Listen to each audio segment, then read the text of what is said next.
Assalamu alaikum everyone, this is me Malaika Imtaz. Today the topic of my research is actually food poisoning. That is research from the National Library of Medicine. ठीक है.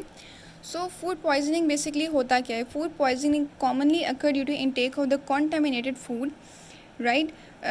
Infection organism, about 76 million person get ill due to this factor, about 500 death. ठीक है. Basically food poisoning एक ऐसा disorder होता है जो कि कॉन्टामिनेटेड यानी कि टॉक्सिक फूड खाने की वजह से होता है, जिसकी वजह से आपकी बॉडी में जो है वो इन्फेक्शन बनना शुरू हो जाते हैं. ये डिजीज़ है वो 76 मिलियन पेशेंट्स को जो है अभी तक हो चुका है और 500 से ज़्यादा जाहिद पेशेंट्स की इसकी वजह से डेथ हो चुकी है. इस जो डिसऑर्डर है फूड पॉइजनिंग, इसकी कोई ऐसा एज नहीं है कि स्पेसिफिक एज में ही होगा. ये इस पे डिपेंड नहीं करता. आप डिपेंड करता है कि आप किस तरह का खाना खाते हैं. यानी कि अगर आपकी अच्छा खाना खा रहे हैं तो आपकी बॉडी में टॉक्सिन्स नहीं प्रोड्यूस होंगे. अगर आप कॉन्टेमिनेटेड फूड खा रहे हैं तो आपकी बॉडी में जो है वो इम्यून सिस्टम आपका ज़्यादा से ज़्यादा डैमेज होगा, टॉक्सिन प्रोड्यूस होंगे, जिसकी वजह से जो है आपकी बॉडी में पॉइजन बनेगा और वो आपकी बॉडी को ब्रूटली जो है वो डिस्ट्रॉय करेगा.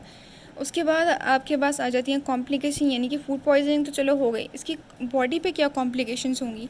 सो it may lead to severe dehydration, क्योंकि टॉक्सिन है तो डिहाइड्रेशन तो होगी. Loss of electrolytes with vomiting होगी, तो जितना भी आपने फूड खाया है वो निकल जाएगा. ऑब्वियसली आपकी फूड में न्यूट्रिशन, बॉडी में न्यूट्रिशन नहीं रहेगी, इलेक्ट्रोलाइट डैमेज हो जाएंगे. It dangerous for the growing foetus, can cause miscarriage और स्टॉप चाइल्ड ग्रोथ. अच्छा, ऐसी वुमेंस जो कि प्रेगनेंट होती हैं उनको अगर फूड पॉइजनिंग हो जाती है तो उनको जो है मिसकैरेज हो सकता है, क्योंकि बॉडी में टॉक्सिन आ गए हैं आपकी स्टमक वाली साइड पे. It can also effect your baby, यानी कि उसकी ग्रोथ रुक जाती है, मिसकैरेज हो जाता है. उसके अलावा किडनी में इसका क्या इफेक्ट होता है. आपने टॉक्सिक वाटर जो है वो इनटेक किया है तो आपके जो किडनी है वो ज़ाहिर सी बात है उसको फ़िल्टर नहीं कर पाएगी. It can damage the kidney. उसके बाद नर्वस सिस्टम में भी डैमेज होगा. When a person is affected by this problem he और she spread the germs by vomit और पॉप्स. या जैसे कि ऊपर बताया कि पेशेंट को वॉमिट आती है.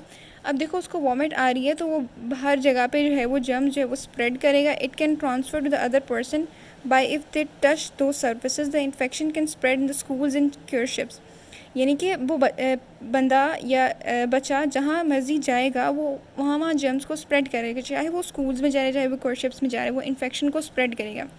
इसकी मेडिसिन क्या क्या होती है. There is no specialised medicine. It is stay hydrated, hydration formula और पेडिलाइट एंटीबायोटिक्स. यानी कि इसकी ऐसा कोई मेडिसिन नहीं है.